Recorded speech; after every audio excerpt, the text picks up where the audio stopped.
기후변화로 인해서 매년 전 세계 수천만 명의 사람들이 자기가 살던 집을 떠나 다른 곳으로 이주를 하죠.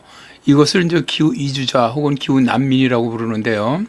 해수면 상승이나 대홍수, 파괴적인 가뭄, 수포 태풍 등으로 도저히 지금까지 살던 곳에서 사는 것이 어려워지는 사람들은 늘어나고 있습니다.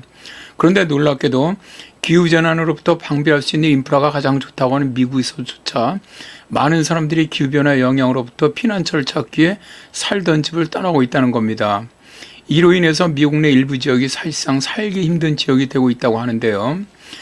퍼스트리트 재단은 소위 기후 포기 지역 또는 기후변화와 관련된 위험 때문에 2000년과 2020년 사이에 지역 인구가 감소한 지역에 초점을 맞춘 보고서에서 약 320만 명의 미국인들이 홍수의 증가하는 위험 때문에 이사했다고 밝혔습니다. 이들 지역 중 상당수는 지난 20년 동안 이주가 급증한 지역에 있으며 여기에는 플로리다와 텍사스와 같은 선벨트주가 포함됩니다. 이러한 지역 사회는 인구 감소로 인해 부동산 가치와 지역 서비스가 하락함에 따라 경제적 하향 곡선을 이룰 위험이 있다고 연구팀은 밝혔죠. 홍수 위험이 이후 수준의 인구 변화에 미치는 영향과 관련하여 명확한 승자와 패자가 있는 것 같습니다.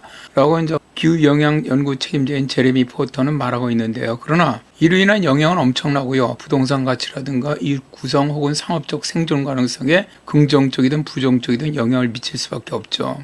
기후 포기 지역은 미국 전역에 존재하며 심지어 미국에서 가장 빠르게 성장하는 대도시 지역 중 일부에도 존재를 하는데요. 약 513개 카운티가 지난 20년 동안 평균보다 빠른 속도로 인구가 증가를 했지만 홍수 위험이 높은 지역에서 인구가 감소한 지역도 포함되어 있다고 합니다. 그러면서 파란색으로 표시된 지역은 인구 증가를 보인 카운티를 나타내는 동시에 기후 포기 지역 또는 홍수 위험이 증가해서 거주자를 잃은 지역도 포함이 되어 있습니다. 가장 많은 기후 이주자 지역은 첫째 텍사스 걸프 코스트, 둘째 워싱턴 DC와 뉴저지 사이의 중부 대서양 지역, 셋째가 플로리다 해안 대부분 지역인데요. 이 중에 가장 큰 영향을 받은 지역은 샌 안토니오를 포함한 텍사스의 백사 카운티입니다. 연구에 따르면 2000년에서 2020년 사이에 카운티는 63만 4천 명 이상의 새로운 거주자를 추가를 했지만 여전히 인구 조사에서 약 17% 정도 인구가 감소를 했습니다. 홍수 위험으로 인한 인구 이동의 비중이 가장 큰 다른 카운티에는 일리노이주 윌 카운티와 텍사스주 엘패소 카운티가 포함된다고 연구는 밝혔죠.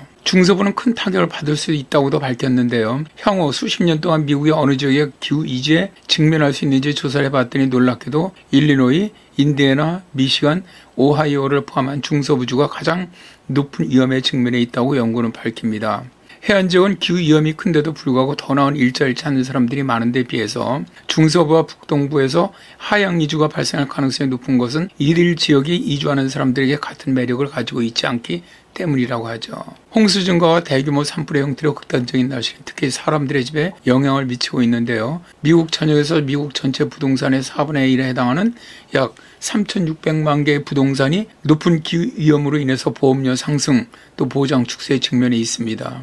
해수면 상승 위험으로 인해서 미 동부와 플로리다 지역의 해변 부동산 가격이 하락하는 것도 같은 이유라고 할 수가 있지요. 자, 이런 것들이 미국의 이야기만 아니겠죠. 결국 기후위기가 심각해질수록 우리나라도 이런 이주의 위험이 점차 늘어날 것으로 보입니다.